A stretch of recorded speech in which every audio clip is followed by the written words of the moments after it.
slip a sable under the tree for me. Been an awful good girl, Santa baby, so hurry down the chimney tonight.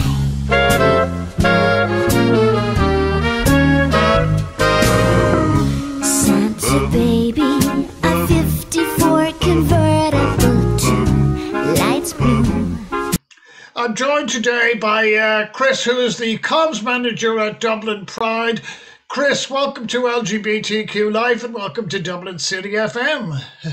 Thank you, Mick, for having me. Yeah. We're excited to be here. Look, we're delighted to have you as a first-time guest, Chris. Chris, it seems from somebody like myself, almost just yesterday that we had the first Winter Pride, but it's actually 2 years ago now at this stage. I think everybody who participated in any of the events, we all agreed it was an absolutely fabulous success. Is that the message that came back to you guys? Yeah, definitely.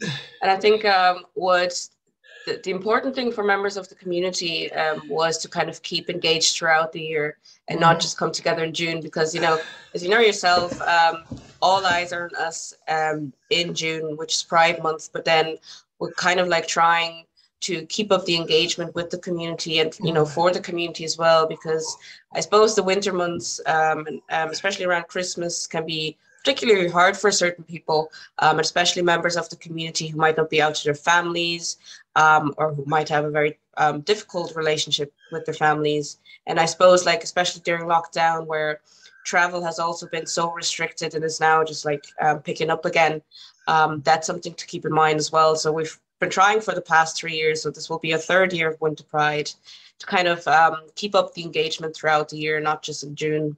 Mm-hmm. Yeah, no, I can recall when Eddie announced Winter Pride. I think it was in the GPO. He announced it. And we were all thinking, what's that going to be about? Because generally speaking, we're an indoor nation, and it turned out to be an absolutely brilliant success. It was a whole range of venues. It was entertainment. It was activism. It was. It's a great idea, and it works. That's the other side of the coin. Yeah, yeah. The other item that struck me about Winter Pride is the people go out of their way to try and be as inclusive as possible. Is that a part of your, if you like, your design strategy? Yeah, 100%. So I think what we've been trying to do over the years, not just with Winter Pride, but also with our regular Summer Pride, is to kind of reflect the changes that we've seen, the movement. And the good thing is about the LGBTQ+ movement, and you also see that with the flag, that just keeps changing and becomes more inclusive. So you know how we went, we can take this as an analogy, actually. If we look at the rainbow flag, which first started as an 8-stripe flag, and then it dropped down to 6 flags, and then we had the progress flags, and now we have an even more inclusive flag that includes the intersex community as well.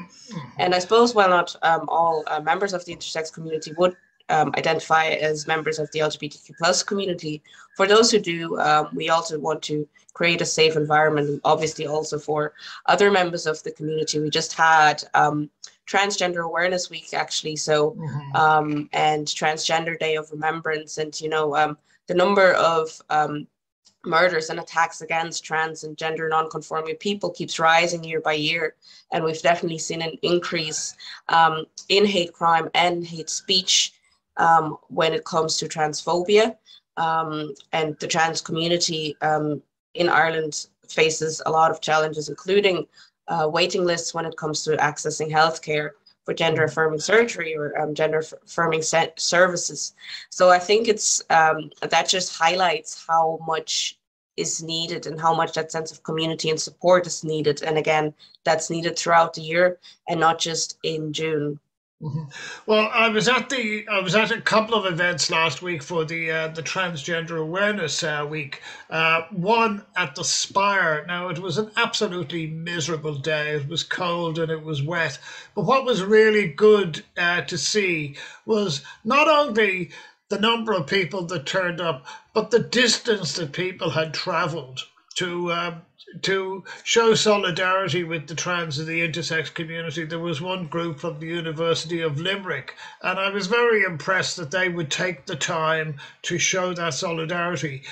How important do you think that is, Chris? Because generally we see this as a Dublin Pride event, but it's actually the Dublin Pride and Winter Pride, they're really national events in that sense of the word, are they not?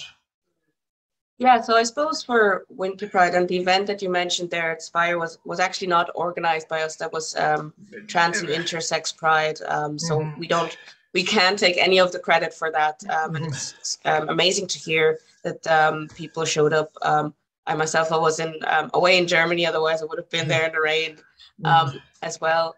But I suppose, again, Pride is for everyone. And I think that's something important to know. We're just kind of the organization, I suppose, that pulls the strings, but it's really the members of the community that that make Pride what it is, kind of that sense of community, and also highlighting that the activism side and the protest side of things still needs to be at the forefront of the movement, because at the end of the day, we are a human rights organization and we are a human rights movement. Our rights in certain areas are still not where they need to be, and we are still not as accepted and included and liberated, I suppose, as we need to be. So that's why it's important to also highlight that Pride remains a protest throughout the year, while it can also be a celebration as well. Well, something that I've noticed with this year, and you've been much more involved in the design of Winter Pride than I would have been, but when I came back to Ireland from Australia, I used to whinge to people, because I'm very good at that, about how one of the greatest Irish contributions to culture over many, many centuries was Oscar Wilde. Now, back in those days, there wasn't even a statue of Oscar Wilde. We've since rectified that. But there's still no Oscar Wilde Street. There's still no Oscar Wilde Square. I don't think there's even a building named after Oscar, but at the same time, we seem to be, and particularly thanks to the Pride organisation, we seem to be not only reclaiming Oscar Wilde, but also bringing him to the attention of our fellow citizens. How important do you think that is, Chris? I suppose that's very important because not just with Oscar Wilde, but with other LGBTQ plus figures in our historical figures and in the arts and in other areas, I suppose their voices have been silenced. And in the case of Oscar Wilde, he was sentenced and his life kind of took a very bad and dark turn after that. And led to his untimely death, I suppose. So it's important to stress that representation is important, and that we should kind of revisit history and see where we come from as well, and not just Oscar Wilde, but other people within history as well. And in terms of Oscar Wilde, I mean, there is the statue in Merrion Square of him. There is the Oscar Wilde House as well on Merrion Square. So I think his legacy is definitely something that has been celebrated now more than has been in the past, for sure. Yep. Let's talk about Winter Pride itself.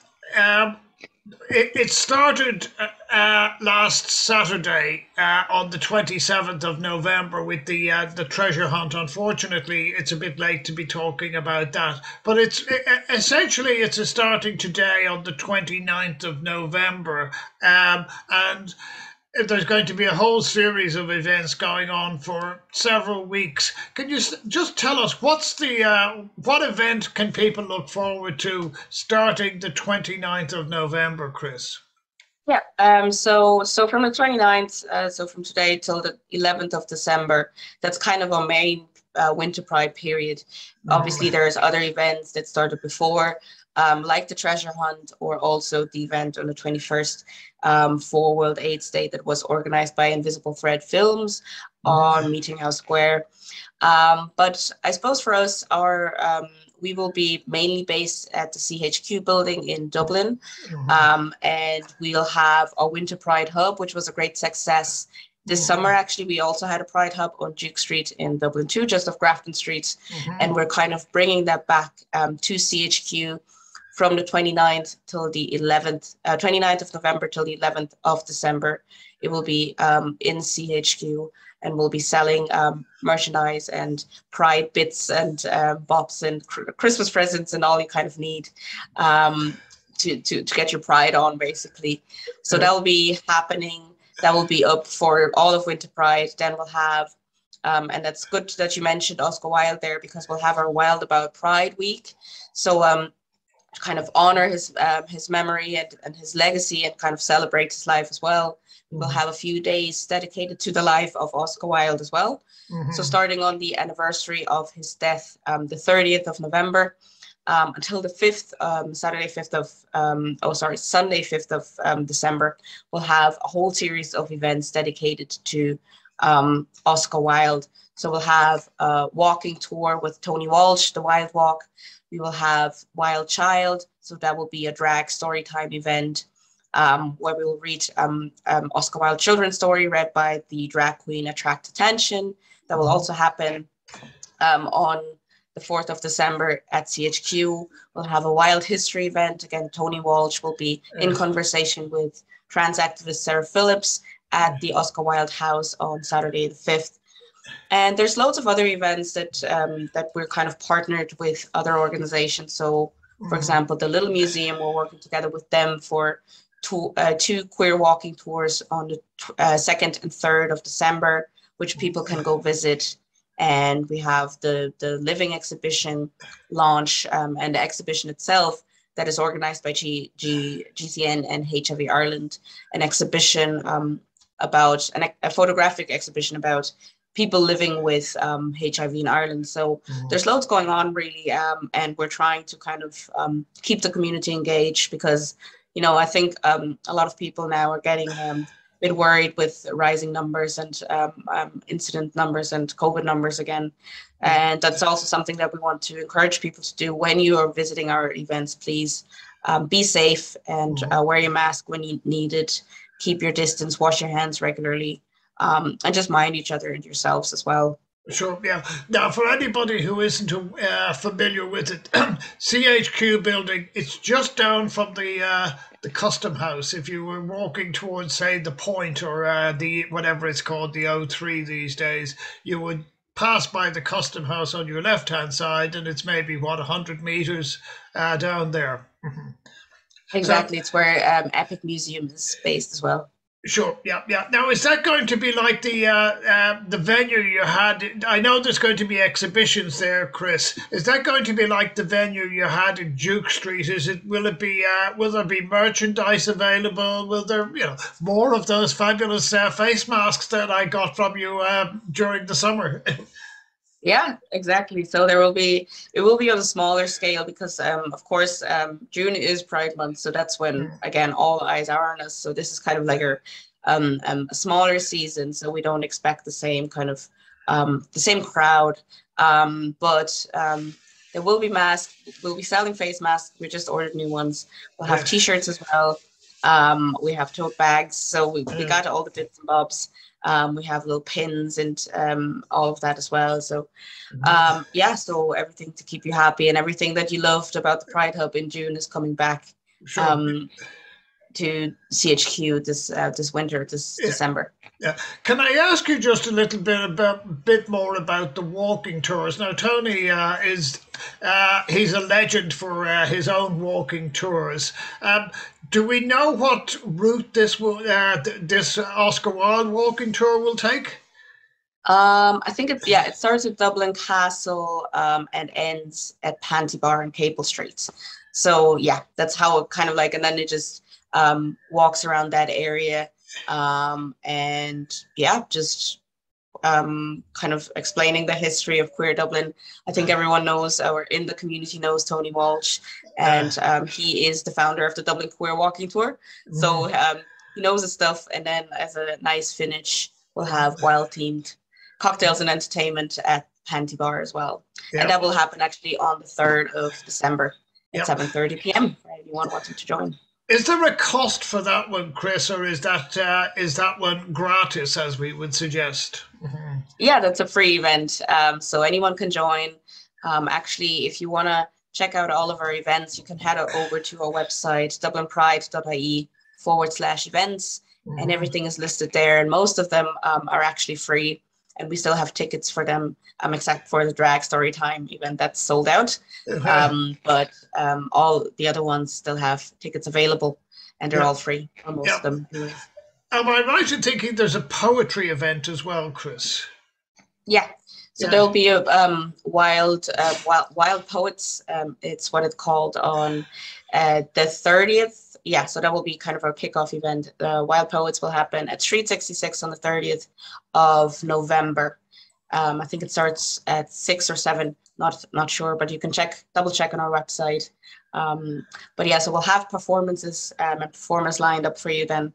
And anyone who's been to Street 66 knows what a nice time it is there. So that would be good to see a few familiar or to see a few new faces as well. Yeah, and in a week's time, well, just over a week's time, tomorrow, it's World AIDS Day, and you've got Witchy Wednesday. That's going to be taking place in the Pride area, in the George. Is that part of Winter Pride as well, or is that a separate event, Chris?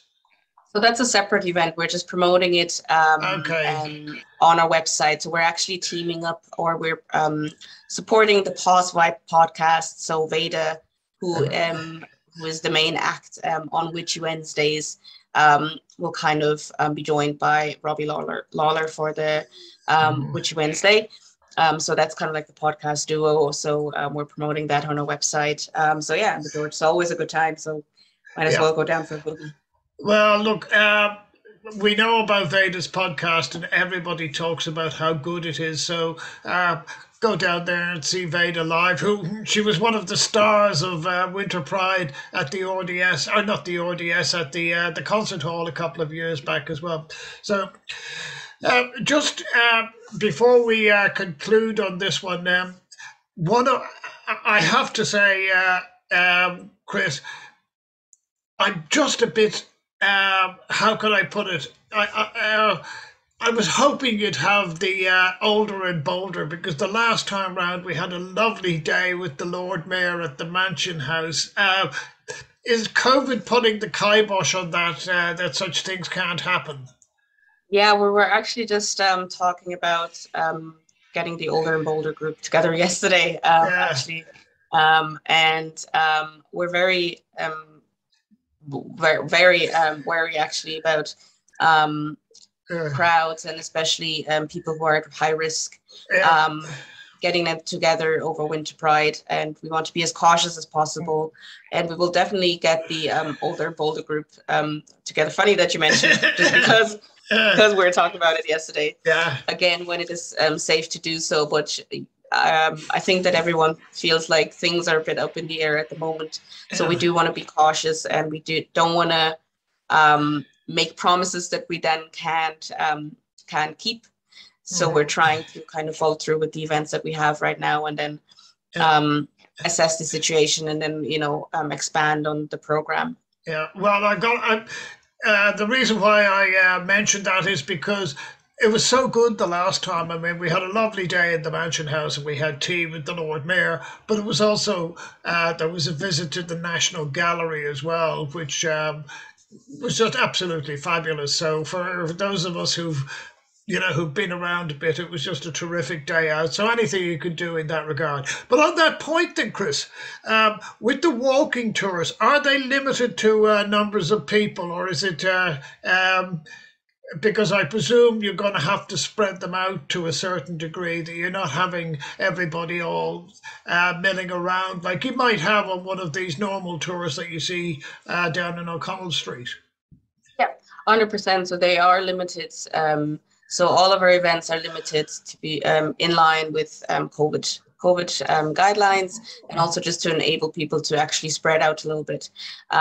So I think there will be a maximum amount of 40 people at the Wild Walk, but yourself, it might rain and then half of them show up. So you always drop out. But we are very cautious, and we are very conscious that we have to limit and very closely monitor who shows up to our events, and kind of how many people, because we're trying to keep everyone as safe as possible. Sure. Yeah. And does that apply to the after walking tour event at the Panty Bar? Yes, so that will be kind of the Panty Bar will look after that, but they have loads of experience with that by now, with kind of sticking to numbers and getting everyone keeping everyone safe, and checking COVID certs and all of that. So Panty will look after that. Yeah, and just before I conclude on this one, the CHQ event, the shop there, the hub that you've got there, what is it? What's its opening and closing hours, Chris? That's actually yet to be determined. But once we've settled on closing opening times, we will put them up on our website. But it will be similar to the Pride Hub that we had on Duke Street's regular shop hours. But I don't want to say anything that I don't know yet. But they will be up on our website if you want to go to dublinpride.ie. Yeah. Now, just before I go now, Chris, I mentioned that there's some sort of rumor doing the rounds that there may be a partial lockdown to a certain degree. So what should people do? Should they keep an eye on your website just for any announcements or any developments in that regard? We'll assume that the program will happen the way it's advertised at the moment, but do we have to keep an eye out on your website just in case there's any changes to the arrangements? Yeah, definitely. So any changes that happen between now and later on, any time, how things can change from one day to another. We'll keep you posted on the website, and that's why we actually make everyone book through Eventbrite, so we can easily contact them after and send them an email if anything should change.